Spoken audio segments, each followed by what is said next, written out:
What's up, guys? Your boy L Check in, locked and loaded, and ready to bring you guys another starter kit. Today, we'll be talking about Salvador, Brazil. Look, guys, Salvador, Brazil is exploding in popularity. It does seem like content creators are having a hard time keeping up. I mean, there are a lot of videos out there, but they mainly touch on the big things, the big attractions, the great history, things like that. I haven't seen too much content dealing with the day to day stuff. So that's what I've been trying to bring you guys. And at long last, I've been able to make this starter kit to give you guys everything you need to know before, during, and after you leave this great city. So buckle in. We're going to do the top 10 things you must know when you come to Salvador. Let's go. All right, guys. Number one, and this one is important for a couple reasons. First off, it may blindside a lot of you guys, and second off, it may affect if you can even go to Salvador, and that's gonna be flight prices. Now, be it as it may, I travel a lot within Latin America, and I travel a lot within different countries, and normally you find the best prices when you're traveling within a country. Now, this is not the same for Brazil, so you just want to keep an eye out on the prices. For me, I end up paying this price. It was last minute. I said, okay, next time I go, it'll probably be a little different. Then I realized Brazil in general has a bit of, I don't want to say problem. Let's just say they have some work to do in improving their domestic flight system. Now, I don't know why flights are so expensive in Brazil, within Brazil, but I could definitely see this being an obstacle for a lot of Brazilians who want to travel inside their country. Now, normally when I'm in Colombia or even when I'm in Peru, Panama, if I take a domestic flight, even last minute, I'm paying probably under $200, maybe 300 maximum. But it just wasn't the case in Salvador. Both times I went to Salvador, I ended up paying prices I thought were extremely high for me to be going to a city inside a country that I'm already in. But to each his own. It is something for you guys to look out for. Try to book as much as it advance as you can. You can see here I paid a little less, but it was still more than I expected when I went to Salvador the second time. Also, just so you guys know, there's always going to be two different flight prices in Brazil. One is for Brazilian citizens or residents, and others for foreigners.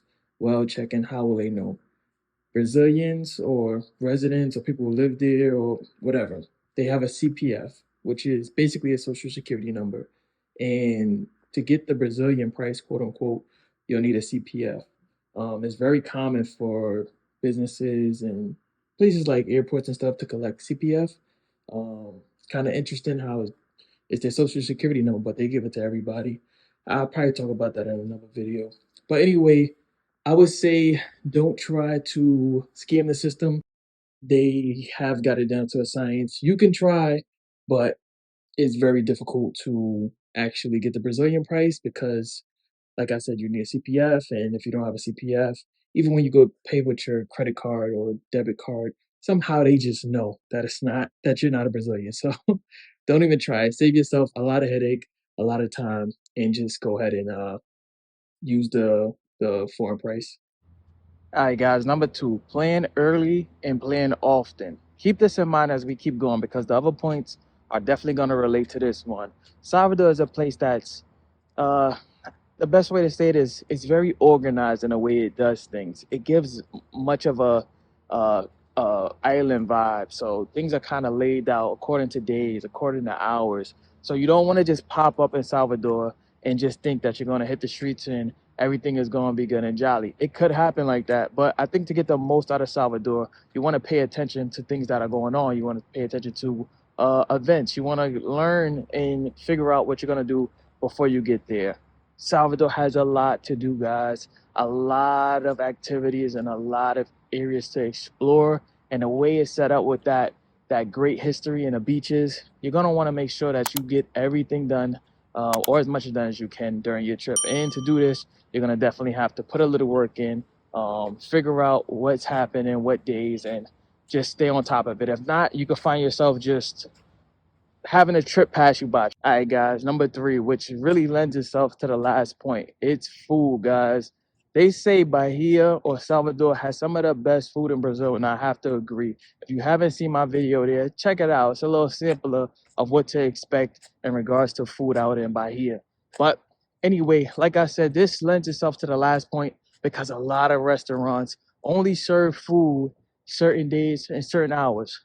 What do you mean check-in? So for example, if you want feijoada, I went to this spot in Candela, which only serves feijoada baiana, which is the Salvador version of feijoada, which is the national dish out in Brazil. They only serve that on Sundays. So if you wanted that meal, you would have to get there on Sunday to get this meal. And a lot of restaurants in Salvador function like this. So you may be thinking in your mind, hey, I want to bobo do camarão, or I want a moqueca from this spot. And you may go there and they may tell you, we don't have that today. And you may be extremely disappointed because let's say you leave on a Tuesday and they only make this on a Wednesday. And you could have got it last Wednesday when you landed, but you didn't because you thought you'll get it today. This happened to me actually. That's why I'm so like hung up on a point to get you guys to plan early and often as possible. Because if not, you could miss something, especially if you don't plan on coming back to Salvador. It will be a horrible experience to go and you think you were gonna get something and you end up getting nothing. So guys, stay on top of it. Try to look up schedules. If you have a restaurant in mind, get on their Instagram, see what days, and they'll usually say it literally in the bio.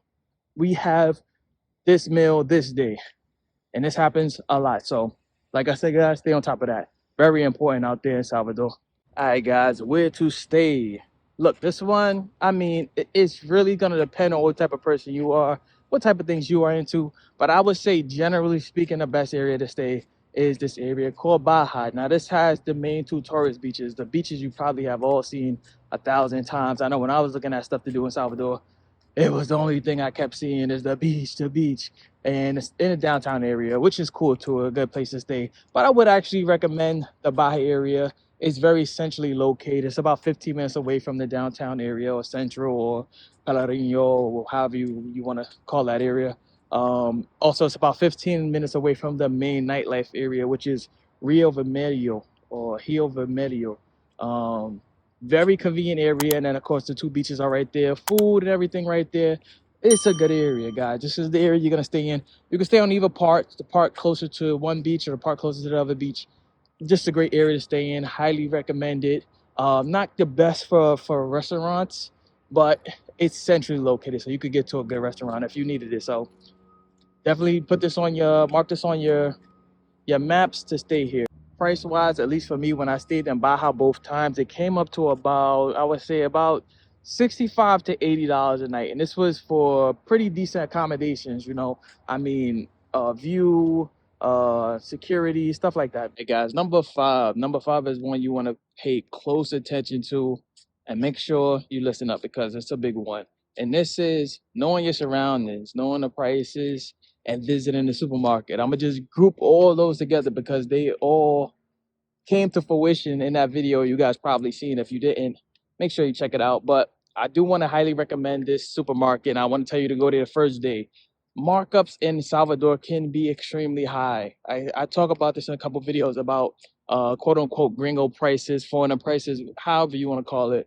But they do exist, guys, and it's something if you're a traveler, you probably get used to. And the more you travel, and the more you live in places, I should say, the more you actually don't go there for a weekend or a week or 2 weeks, the more you live in these places, you do begin to understand why gringo prices exist. Um, but in that same note, you want to try to combat it as much as possible because as rich as people think Americans or Europeans or any foreigners are, there's a lot of foreigners who are not rich. So to help you guys here, just make sure that you are checking out the supermarket in Salvador. They have great supermarkets with great prices. I've seen markups on stuff I got from the supermarket 2, 3 times.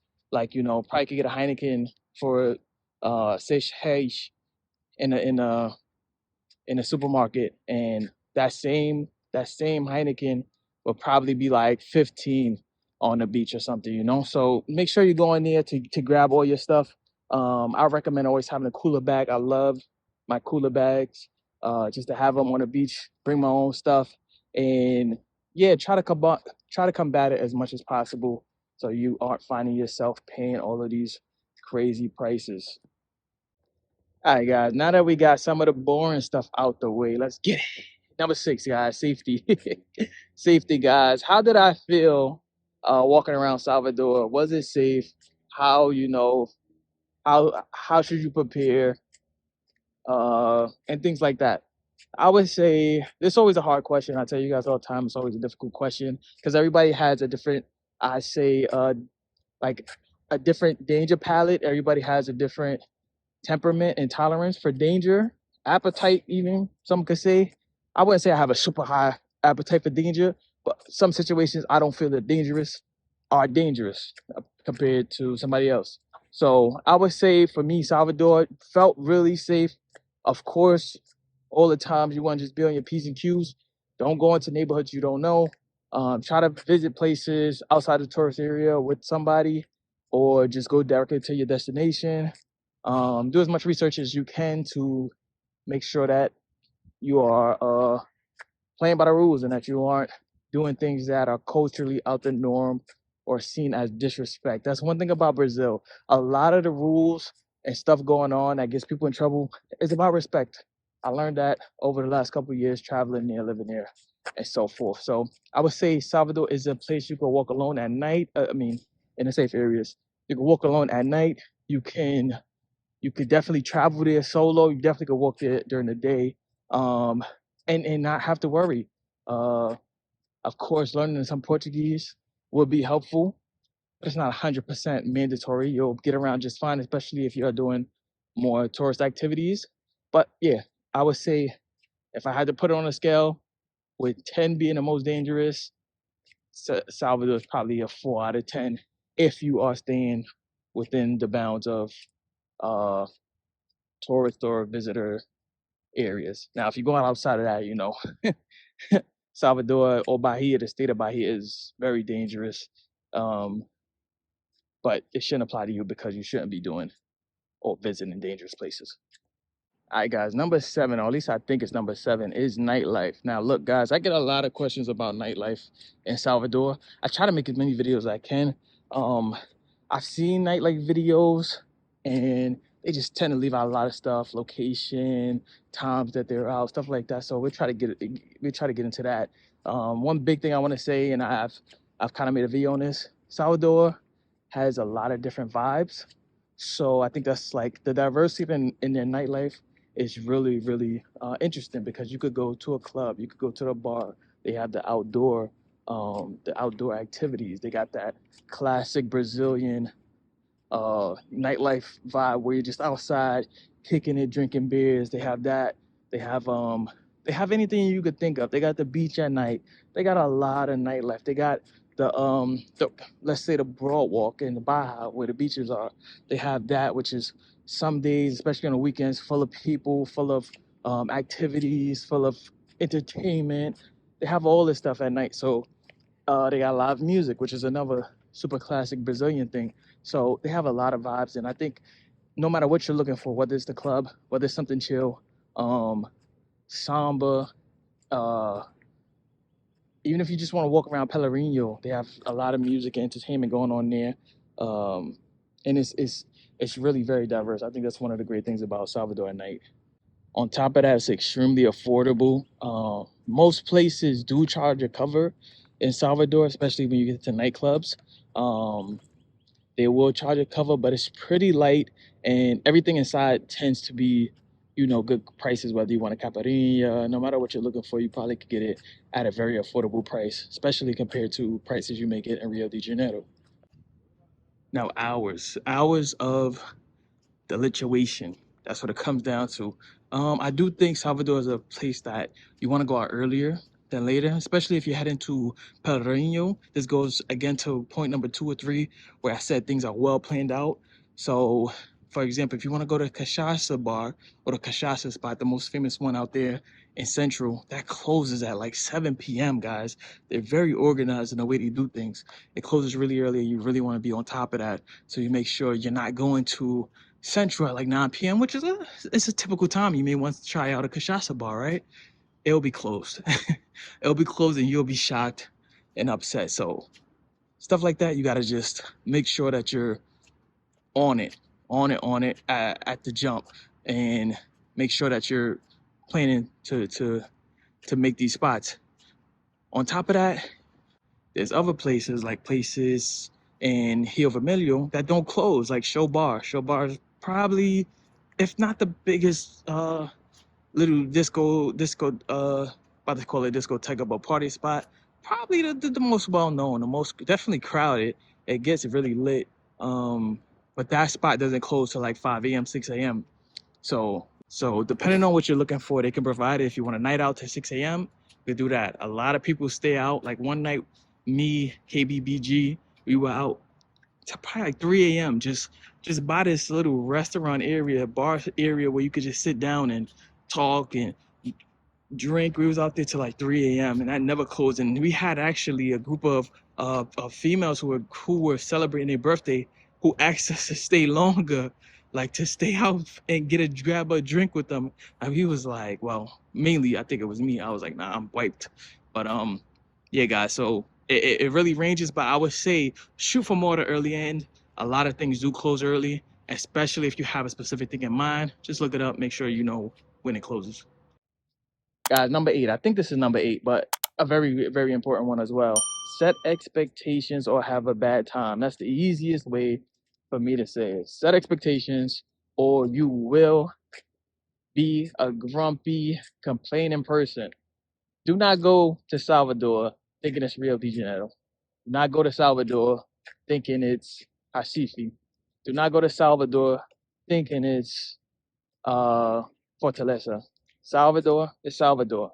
And the only way to know Salvador is to go to Salvador. So if it's your first time going, go. I would recommend go with an open mind. Um, don't go trying to force the city, the people to be the city and the people that you want it to be, or better yet, the city and the people that YouTube told you it was. Because there's been a lot of mistaken identity on YouTube, at least from what I've seen, and that's why I titled the video "Selling Dreams." Because there's a lot of stuff people don't talk about on YouTube. They don't touch on topics. They just skip over it, and they just want to show you one side because that side gets the views. So it's a lot of day-to-day activities, as I mentioned, that people just don't talk about, and I try to talk about it as much as I can.